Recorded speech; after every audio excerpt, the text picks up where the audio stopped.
네, 지난 시간에 우리가 17절까지의 말씀을 상고했죠. 12절, 13절, 영으로서 몸의 행실을 죽이라. 그러면 산다. 이제 우리가 성령의 충만함을 입어야 될 것을 말씀하고 있는 겁니다. 그렇게 하나님의 영으로 인도함 받는 자들은 곧 하나님의 아들이라.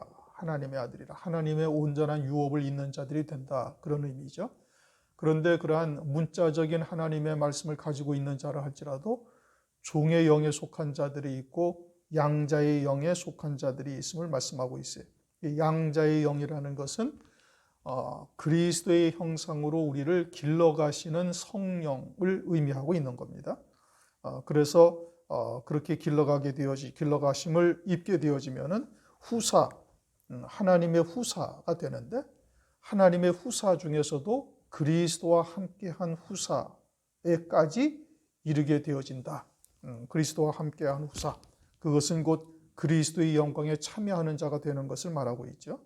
그리고 그와 같은 영광을 받기 위해서는 고난도 함께 받아야 된다. 여기까지 우리가 지난 시간에 상고를 한 것이고, 오늘은 이제 18절입니다. 생각컨대 현재의 고난은 장차 우리에게 나타날 영광과 좋게 비교할 수 없도다. 현재 우리가 받는 고난의 무게를 장차 하늘에서 영원히 누리게 될 영광과 비교한다면 도무지 비교조차 할 수가 없다 이겁니다. 이 땅에서의 고난은 장차 하늘의 영광과 비교할 수가 없다 이거죠. 이 땅에서의 고난은 잠깐이죠. 그러나 하늘에서의 영광은 영원한 영광인 겁니다. 성경은 이 땅에서 우리의 삶이 설령 영화를 누린다 할지라도 풀의 꽃과 같고 아침 안개와 같다. 그러니 이 땅에서 사는 동안에 받게 되어지는 고난이라 할지라도 하늘에서의 영광과 비교조차 할 수 없다. 더더군다나 우리가 소망하는 바는 8장 17절에 말씀하시는 그리스도와 함께한 후사죠. 그리스도와 함께한 후사라는 것은 새 예루살렘 성이요 그리스도의 신부의 영광인 겁니다. 그 영광이 어떠한지는 요한계시록을 통해서 우리가 자세히 살펴보았습니다. 이 첫째 부활의 영광이요, 그리스도와 함께 왕으로서 1000년 동안 다스리며 세세토록 왕의 영광을 누리게 되어지는데, 그 영광이 어떠하냐? 그 새 예루살렘 성의 문은 진주고 그 성곽은 12기초석으로 되어 있고, 성곽의 기초는, 성곽은, 그 벽은 벽옥이다. 아주 푸른 옥이다 이겁니다. 아주 수정같이 투명한 푸른색이라는 말씀이죠. 거기다 그 예루살렘 성은 맑은 유리 같은 정금이다. 그러니 가히 상상조차 할 수 없는 영광, 영화로움인 것을 말씀하고 있는 겁니다. 하늘나라에서 실제 그와 같은 보석으로 또는 유리 같은 정금으로 만들어진 성이 있다 이런 뜻이 아니고, 이 땅에서의 가장 귀하고 아름다운 것들을 통해서 하늘나라의 영광이 어떠하다라는 것을 우리에게 설명하시는 것이죠. 그러므로 하늘나라의 영광과 영화로움은 이 세상의 그 어떠한 것과도 비교조차 할 수가 없는 겁니다. 그러나 우리가 육체를 입고 있으니 이러한 하늘나라의 영광이 우리에게 체감된다는 것이 쉬운 것은 아니죠. 그러니 에베소서 1장 17절을 보면 지혜와 계시의 영을 받으라고 말씀하고 있고, 18절에서는 너희 마음의 눈을 밝히셔서 그 부르심의 소망이 어떠하며 영광의 풍성함이 어떠한지를 깨닫기를 원하고 계시는 겁니다. 또한 요한일서 1장 1절에는 이제는 들은 바요, 본 바요, 주목하고 손으로 만진 바라, 그렇게 말씀하시고 있죠. 그러니 우리가 이와 같은 하늘 세계에서의 영광, 우리를 위해서 예비하신 영광이 어떠한지를 우리가 이제는 주목하고 손으로 만진 바까지 되어야 되는 겁니다. 그러하다면 이 땅에서 그 영광을 위해서, 그리스도의 이름을 위해서 능욕받는 자 것을 오히려 기뻐하죠. 사도행전 5장 41절도 그렇게 말씀하고 있고, 사도 바울이 사도행전 16장 지하 감옥에 착고에 채여 있음에도 찬미로 하나님께 영광을 돌리게 되죠. 그에 대해서 사도 바울은 그리스도의 남은 고난을 내 육체에 채운다. 골로새서 1장 24절. 오히려 그리스도의 남은 고난에 더 적극적으로 참여하는 이와 같은 자가 되게 될 것을 말씀하고 있는 겁니다. 우리의 소망은 무엇이냐? 17절에 말씀하신 그리스도와 함께한 후사인 겁니다. 주님이 재림하실 때 첫째 부활의 영광을 입는 것이요, 그리스도의 신부가 되는 영광인 겁니다. 그에 더해서 주의 재림의 길을 예비하는 종들도 있음을 성경에서 말씀하고 있죠. 다 하늘의 금멸류관의 영광을 받는 것이고 보좌 우편의 영광이 예비되어져 있는 것이요, 영원토록 세세토록 그와 같은 영광을 누리게 되어지는 겁니다. 그와 같은 영광을 우리가 바르게 깨닫고 믿음으로 받게 되어진다면 이 땅에서 받는 고난 또는 환난, 이와 같은 것은 세상 말로 조족지혈이죠. 아무것도 아니라 할 수 있다 이겁니다. 그런데 우리가 여전히 세상에서 닥치는 여러 가지의 고난, 환난, 이와 같은 것으로 낙심하고 실족하고 때로는 절망하여 깊은 수렁에 빠지기도 합니다. 무엇 때문이냐? 그것은 우리의 믿음이 연약하기 때문에 그러는 겁니다. 그러므로 고린도전서 16장 13절 깨어 믿음에 굳게 서서 남자답게 강건하라고 권면하고 계세요. 남자답게 믿음에 굳게 서서 남자답게 강건하라. 현재 우리가 겪고 있는 고난은 장차 나타날 영광과 좋게 비교할 수가 없다. 그러니 그 믿음으로 끝까지 승리하여야 할 것을 말씀하고 있는 것입니다. 19절 피조물에 고대하는 바는 하나님의 아들들의 나타나는 것이니. 이 피조물이라는 것은 세상의 모든 만물을 다 통칭하고 있는 것이죠. 세상의 모든 만물들이 하나님의 아들들에 나타나는 것을 기다리고 있다, 고대하고 있다. 다시 말하면 모든 피조물이 하나님의 뜻이 무엇인지를 알고 있다라는 의미예요. 이 성경에서의 피조물이 지금 어떻게 지어졌는가? 요한복음 1장 3절 만물이 그로 말미암아 지은 바 되었으니 태초에 말씀이 계시니라 라고 이제 요한복음 1장 1절에 시작하면서 말씀께서 그 모든 만물들을 지으셨다라고 말씀하고 있어요. 골로새서 1장 16절 만물이 그에게 창조되되 하늘과 땅에서 보이는 것들과 보이지 않는 것들과 혹은 보좌들이나 주관들이나 정사들이나 권세들이나 만물이 다 그로 말미암고 그를 위하여 창조되었고, 이게 그리스도로 말미암아, 말씀으로 말미암아 지어졌고 말씀에 의해서 창조되었고 말씀을 위하여 창조되었다. 그러니 보이는 것이나 보이지 않는 것들이 다 그리스도로 말미암아 또 그리스도를 위하여 창조되었다. 그런데 이제 요한복음 1장 1절부터 우리가 쭉 보면은 하나님의 말씀이 함께 계셨다라고 말씀하고 있어요. 하나님의 말씀이 함께 계셨다라는 의미는 말씀, 즉 하나님 아버지의 뜻이 그 안에 내포되어져 있음을 말하는 겁니다. 피조물들 속에 하나님 아버지의 뜻이 내포되어져 있음을 말씀하고 있는 것이죠.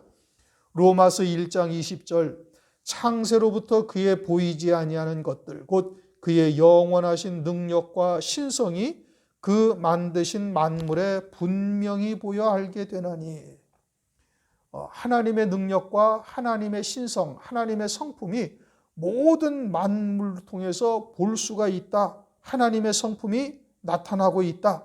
그러므로 하나님에 의해 지어진 피조물들이니 그 조성된 이유를 피조물들도 알고 있다. 그래서 피조물이 고대하는 바, 그들이 바라는 바가 무엇이냐, 이제 이것을 말씀하고 있는데, 이 고대하는 바라는 원어가 신약 성경에서 7번 쓰였는데 그 모든 쓰여진 곳마다 다 재림에 대해서 말하는데 사용되었어요.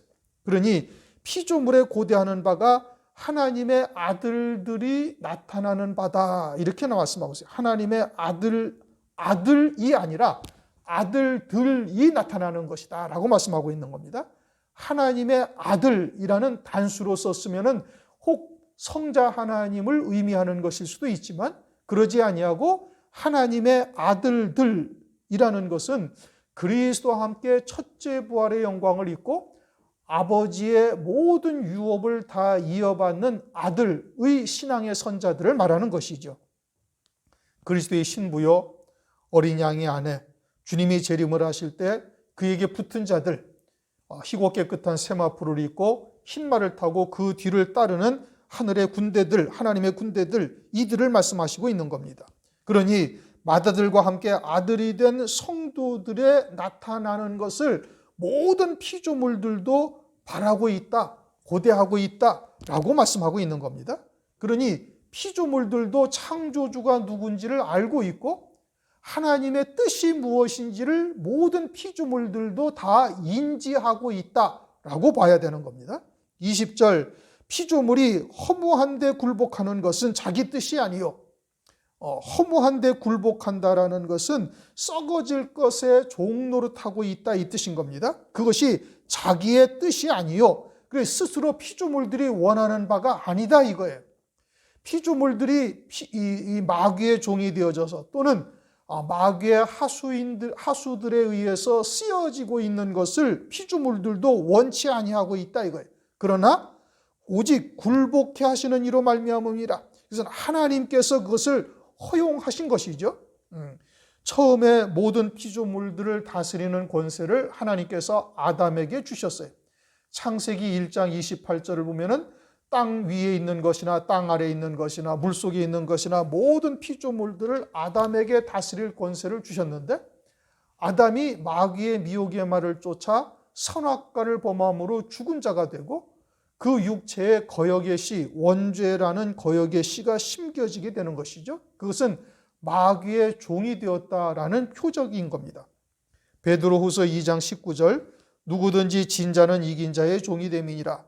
그래서 아담이 마귀의 종이 되어졌으니 그 징표로서 원죄라는 거역의 씨가 남자의 자손들, 후손들마다 다 심겨졌고 또 아담에게 다스릴 권세를 주었던 모든 만물에 대한 권세까지 마귀에게 넘어간 거예요. 그래서 누가복음을 보면은 이것은 내게 넘겨준 것이다. 그래서 모든 만물이 지금 마귀에게 굴복하고 있다. 그것은 하나님께서 그렇게 굴복하게 하신 것이죠. 그러니 그와 같이 굴복하는 것은 자기의 뜻이 아니다라고 지금 말하고 있는 겁니다.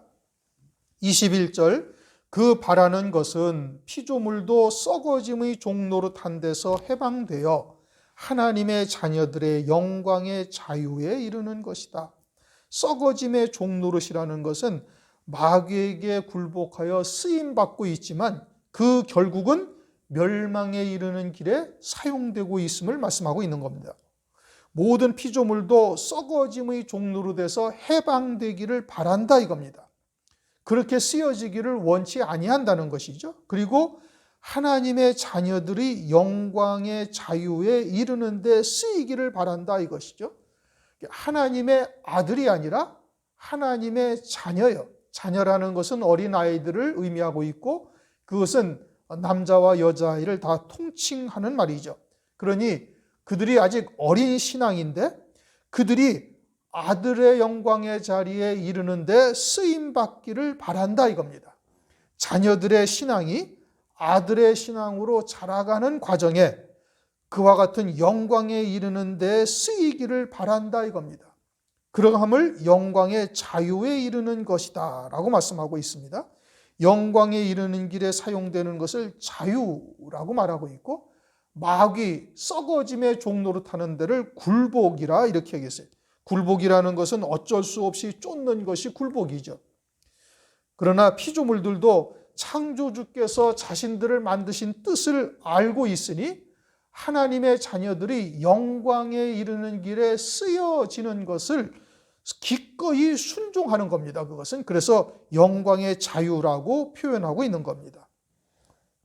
창세기 23장을 보면은 아브라함이 사라가 죽자 그의 장사를 위해서 마므레 앞 막벨라 밭을 삽니다. 그 굴에 사라를 장사했는데 창세기 23장 19절을 보면 마므레는 곧 헤브론이다 이렇게 말씀하고 있고 민수기 13장을 보면은 12정탐꾼들이 가나안 땅을 정탐하러 갔는데 그 가운데 헤브론 땅 즉 에스골 골짜기에 이르러 포도 한 송이를 가지고 오는데 두 사람이 포도 한 송이를 나무에 꿰어서 가지고 와요. 그 포도송이가 얼마나 컸으면 두 사람이 어깨에 메고 올 정도로 아주 풍성했던 것이죠. 그 헤브론 땅은 아브라함의 소유지가 된 땅인 겁니다.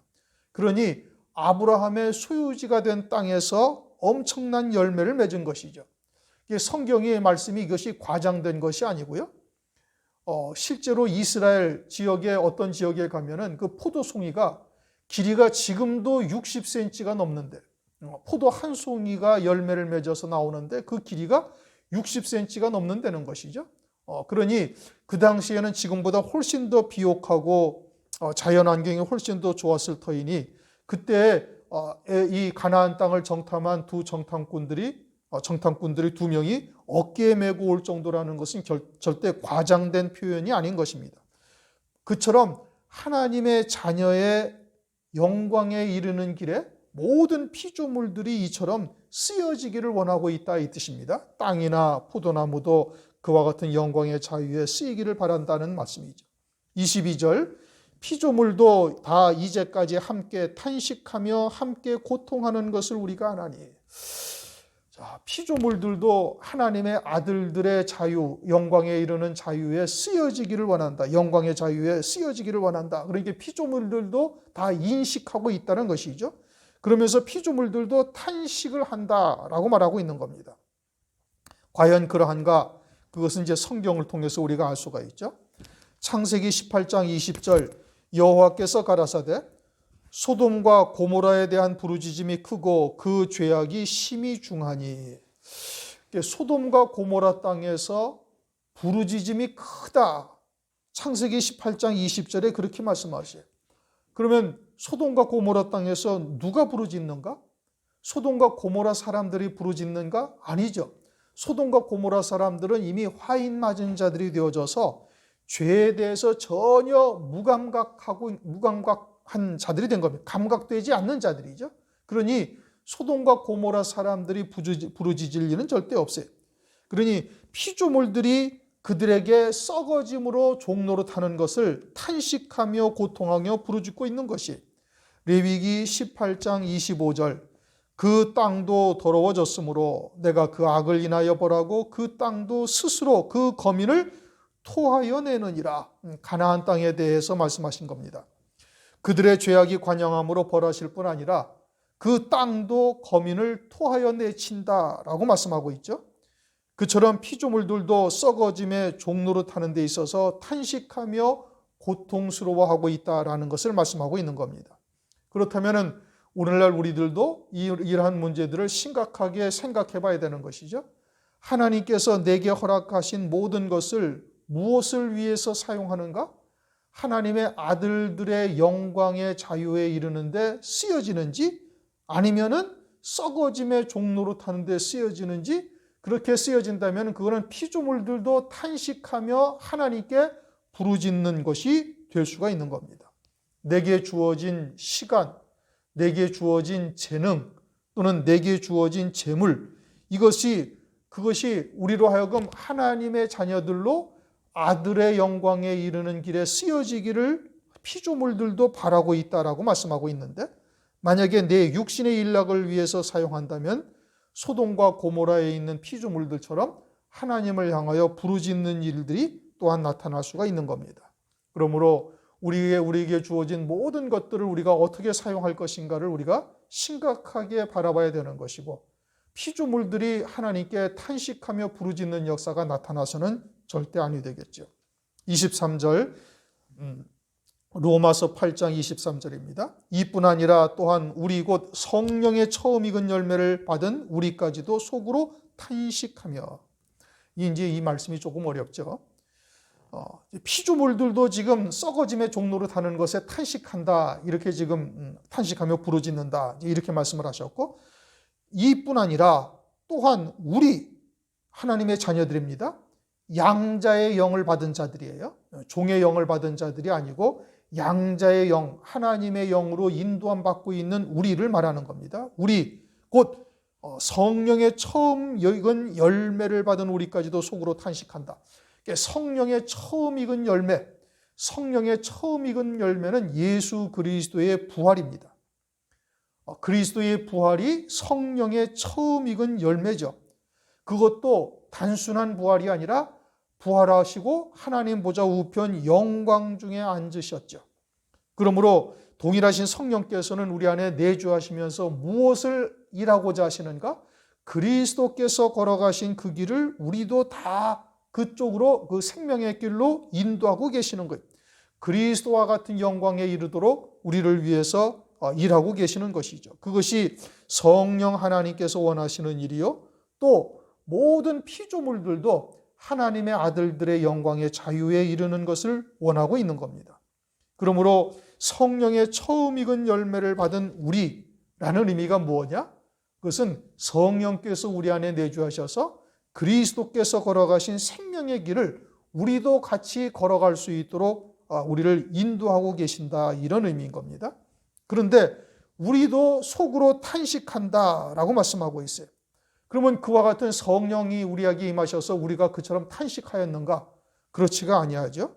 그러나 성경은 우리가 탄식한다고 말씀하셨으니 분명히 무엇인가가 탄식하고 있는 것이고, 그것은 무엇이 탄식하느냐? 우리의 영이 탄식하는 겁니다. 성령 안에 있는 우리의 영이 고린도후서 5장 2절 보면 과연 우리가 여기 있어 탄식하며 하늘로부터 오는 우리 처소로 덧입기를 간절히 사모하노니, 속히 하늘에서 아버지께서 예비하신 영광 중에 있기를 사모하며 우리의 영이, 우리의 속사람이 탄식하고 있다. 성령 안에서 성령으로 주님 가신 길을 이미 우리는 익히 아는 바나 우리의 육체가 쫓지 못하고 있으니 우리의 영이 탄식하고 있다, 이겁니다. 그러므로 영에 속한 자요 성령 안에서 기도하는 자라고 우리 스스로 생각한다면 이와 같은 것을 우리 스스로도 느낄 수가 있는 거예요. 그래서 애통하는 자가 되는 겁니다.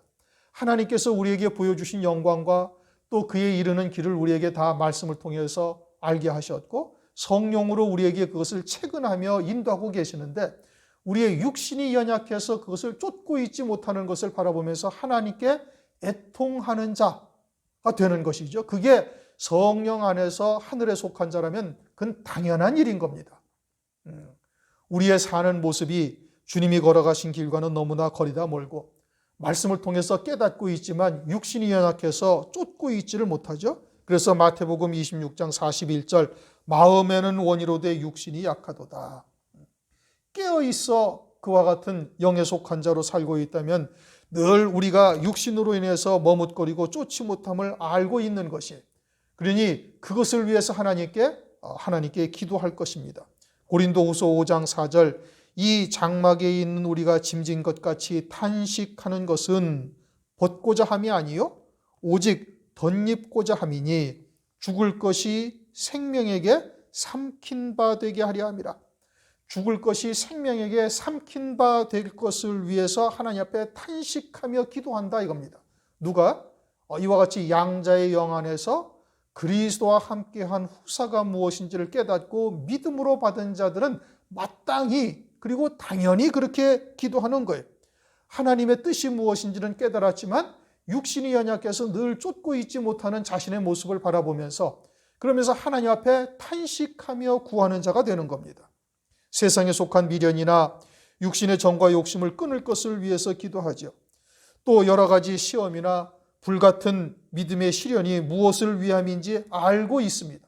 알고 있음에도 불구하고 그와 같은 것을 통해서 온전히 배워지지 못한 자가 되어지니 탄식하며 현실 가운데서 어찌하든지 구원받을 것을 위해서 애통하며 하나님께 은혜를 구하죠. 마태복음 5장 4절 그래서 애통하는 자는 복이 있나니 저희가 위로를 받을 것이미요 라고 말씀하고 있는 겁니다. 그러면서 양자 될 것 곧 우리 몸의 구속을 기다리느니라. 그러니까 양자 된다라는 것은 뭐냐? 몸의 구속을 의미하는 것이죠.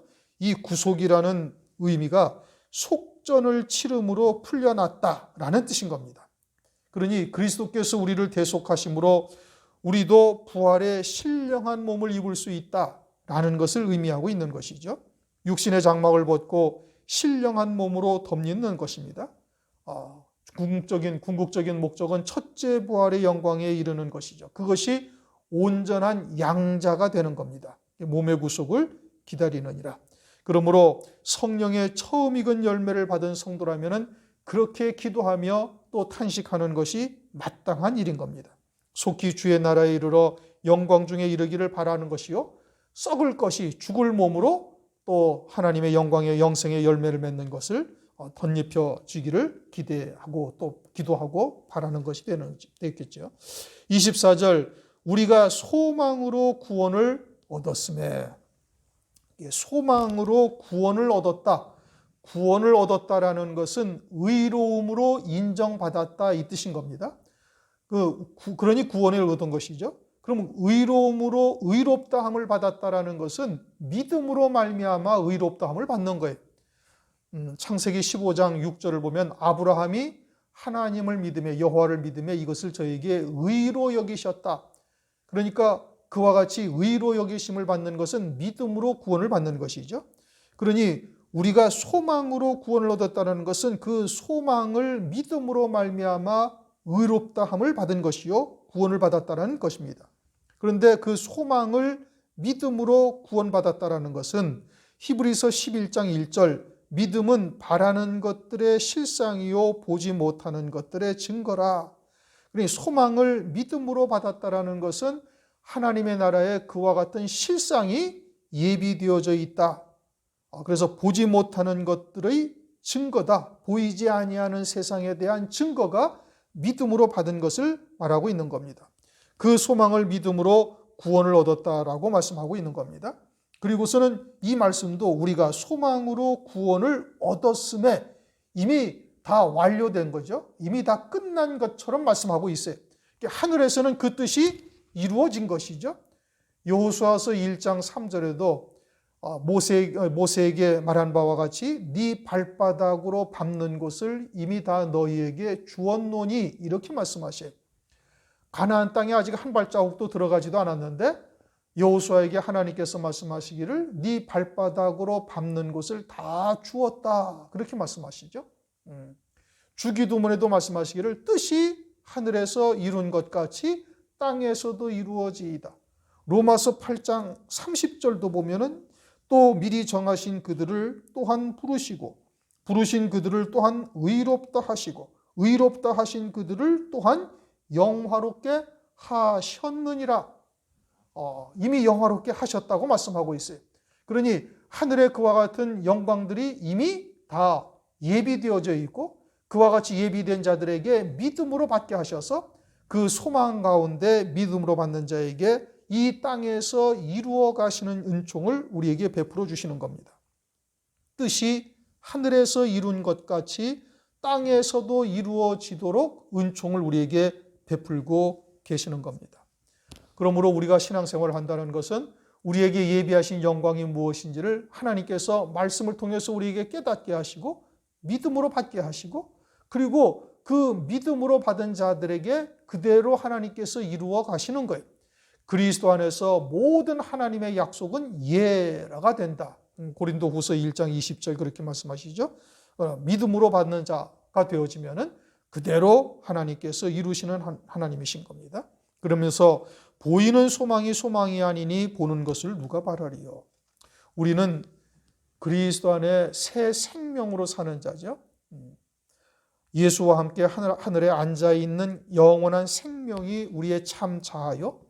그 생명으로 사는 자를 새 피조물이다. 성경은 그렇게 말씀을 하고 있습니다. 그렇게 영원한 생명으로 사는 자는 보이는 세상의 것을 소망하지를 않습니다. 성령도 하늘로부터 임하셨으니 하늘 위에서 이루시는 구원의 세계, 하늘에 예비하신 영광을 우리에게 보여주시고 그것을 소망 삼게 하시는 거예요. 그러니 보이는 소망이 소망이 아니니 보는 것을 누가 바라리요. 그와 같이 보는 것을 바라고 사는 신앙생활이 되어지면 모든 것이 다 헛되다. 해 아래에서 하는 모든 것이 다 헛되다. 전도서에 이미 수차례 말씀하고 있는 겁니다. 그런데 마귀는 하늘 위의 영광보다 세상에 보이는 눈에 보이는 것들을 보여주고 그러한 말로 미혹하죠. 그래서 말세는 노아의 때와 같다. 그러면서 먹고 마시고 시집가고 장가가는 육으로 사는 자가 되어질 것을 말씀하고 있어요. 마귀는 그와 같은 것들을 빼앗아서 아주 한이 맺혀 그런 것에 전전긍긍하게 살게 하거나 풍요로움으로 그것에 빠지게 하거나 그렇게 해서 완전히 육에 속한 자로 살 수밖에 없도록 만들어가는 역사를 오늘날도 계속 하고 있는 겁니다. 그러나 하늘에 속한 자요 그리스도 안에 새 생명으로 사는 자, 새 피조물로 사는 자는 보이는 소망이 아니다. 성경에서 분명히 말씀하고 있습니다. 그럼에도 불구하고 오늘날 혼잡한 말씀들이 범람하고 있죠. 오늘도 제가 기독교 TV를 잠깐 봤어요. 미국인 목사가 설교하는 내용이나 한국인 목사들이 설교하는 내용이나 다 세상에 속한 말들, 세상에 속한 것들을 목표를 삼게 하고 세상에서의 문제를 어떻게 해결해 갈 것인가 이런 것에 다 초점이 맞추어져 있는 거예요. 성경은 세상의 어떠한 것들, 문제들이나 난관들을 극복하는 방법을 기록해 놓은 것이 절대 아닌 겁니다. 세상의 것들을 비유로서 하나님의 나라를 우리에게 설명하고 계시는 것이고 보이는 소망이 아니라 보이지 아니하는 영원한 소망을 믿음으로 사는 자 되게 하시기 위해서 말씀하시는 것인데 다시 말하면 영생에 이르는 길을 우리에게 깨우쳐 주시는 건데 그 문자가 세상에 있는 것들을 말하고 있다 해서 세상에서의 문제를 해결하기 위한 방편으로 성경 말씀을 보게 된다면 그것은 지금 이 말씀과 전혀 다른 의미가 되는 겁니다. 성경을 바라보는 시각이 전혀 다른 시각이에요. 그것은 마귀가 보여주는 시각인 겁니다. 천하의 영광, 눈에 보이는 세상의 것들을 바라보게 해서 하나님의 자녀들로 하여금 육에 치우쳐 살게 하고 세상의 것에 빠져서 안락함에 묻혀버리게 하고 이렇게 해서 재림하실 그리스도를 맞이하지 못하는 자로 떨궈버리는 이러한 역사인 것이죠. 그것을 사람의 계명이다. 노아의 때도 그러했고 예수 그리스도께서 초림하셨을 때도 그러했고 주께서 재림하실 때도 또 노아의 때와 같다 하시니 또 그렇게 되어질 것을 성경에서 이미 말씀하고 있는 겁니다. 25절 만일 우리가 보지 못하는 것을 바라면 참음으로 기다릴지니라. 그와 같이 보이지 아니하는 것을 우리로 소망 삼게 하셨으면 어떻게 하라는 거예요? 참으라, 인내하라. 소망은 반드시 인내의 열매로 얻게 되어지는 겁니다. 그 소망이 있다면 그것도 보이지 아니하는 소망이라 한다면 그러면 반드시 인내해야 될 것을 말씀하고 있어요. 끝까지 참고 인내해서 처음에 확실한 것을 믿음으로 지키게 하시고 주 예수의 날에 영광에 참여하게 하는 겁니다. 그리고 또한 그와 같이 오래 참는 것 또한 성령의 열매죠. 갈라디아서 5장 22절, 23절 오직 성령의 열매는 사랑과 희락과 화평과 오래 참음과 자비와 양선과 충성과 온유와 절제다 하시면서 오래 참는 것 역시 성령께서 이루시는 영생의 열매인 것을 말씀하고 있는 겁니다. 인내하라, 오래 참으라. 그것은 반드시 그렇게 이루어 주실 것이기 때문에 오래 참으라고 말씀하고 있어요. 야고보서 5장 7절에서 8절 그러므로 형제들아 주의 강림하시기까지 길이 참으라. 보라 농부가 땅에서 나는 귀한 열매를 바라고 길이 참아 이른 비와 늦은 비를 기다리라니 너희도 길이 참고 마음을 굳게 하라. 주의 강림하심이 가까우니라. 이른 비와 늦은 비를 기다린다. 그것은 성령의 역사를 말씀하고 있는 것이죠. 오순절날 임한 성령의 역사와 말세의 환란날 일곱 영으로 임하실 하나님의 은총 이것을 기다려서 주의 강림의 하심이 가까우니 끝까지 기다리라. 야고보서 5장 10절 11절 형제들아 주의 이름으로 말한 선지자들로 고난과 오래 참음의 본을 삼으라. 보라 인내하는 자를 우리가 복되다 하나니 너희가 욥의 인내를 들었고 주께서 주신 결말을 보았거니와 주는 가장 자비하시고 긍휼히 여기는 자신이라.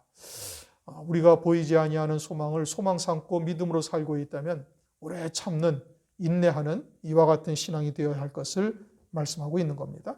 오늘은 18절부터 25절까지의 말씀을 우리가 상고했습니다. 무엇보다도 우리가 현재 겪고 있는 여러 가지의 고난은 장차 우리에게 나타날 영광과는 아주 비교조차 할 수가 없는 것이요. 하늘에 속한 자로 우리가 살아간다면 그렇다면 마땅히 우리가 믿음으로 끝까지 인내하며 기다려야 할 것을 말씀하고 있어요. 더더군다나 우리가 영에 속한 자라면 성령의 처음 익은 열매를 받은 자는 반드시 탄식하며 양자될 것, 즉 우리 몸의 구속을 기다린다. 주께서 재림하시는 그날 우리가 그와 같은 영광의 자리에 이르는 은혜를 우리가 입었다면 그 영광에 대해서 우리가 낱낱이 성경을 통해서 들은 바요 본 바요 이제는 손으로 만진 바까지 되어져서 세상의 그 어떤 환난 또는 미혹의 역사도 넉넉히 이기며 끝까지 오래 참음으로 승리하는 우리 모두가 되시길 주의 이름으로 축원합니다. 기도하시겠습니다. 하나님 아버지 감사합니다. 오늘도 로마서 8장 18절 이하의 말씀을 통해서 우리가 이 땅에 사는 동안에 겪는 여러 가지의 고난 또는 환난이 장차 나타날 영광과 좋게 비교할 수 없으며 또 그와 같은 보이지 아니하는 소망을 우리가 소망한다면 끝까지 오래 참음으로 기다리라고 말씀하고 있음을 감사드립니다. 때로는 우리가 육신의 연약함으로 인하여 실족할 수도 있고 또 넘어질 수도 있음을 우리가 잘 알고 있습니다. 우리의 믿음의 문제요 우리의 연약함 때문인 것을 우리가 알고 있사온즉 일곱 영으로 더욱더 충만케 하시고 하나님의 말씀으로 아구까지 채우셔서 끝까지 남은 자의 반열에 다 서는 저희들 되도록 역사하여 주시옵소서. 우리에게 보여주신 소망이 그리스도와 함께한 후사요 첫째 부활의 영광이요 어린 양의 아내임을 우리가 잘 보고 있사온즉 이제 지혜와 계시의 영으로 더욱더 충만케 하셔서 우리의 마음의 눈을 밝히사 부르심의 소망이 어떠하며 그 영광의 풍성함이 어떠한지 만진 바까지 되어져서 넉넉히 세상을 이기는 큰 용사 되도록 은총을 허락하여 주시옵소서. 예수 그리스도의 이름으로 감사하며 기도드리옵나이다. 아멘.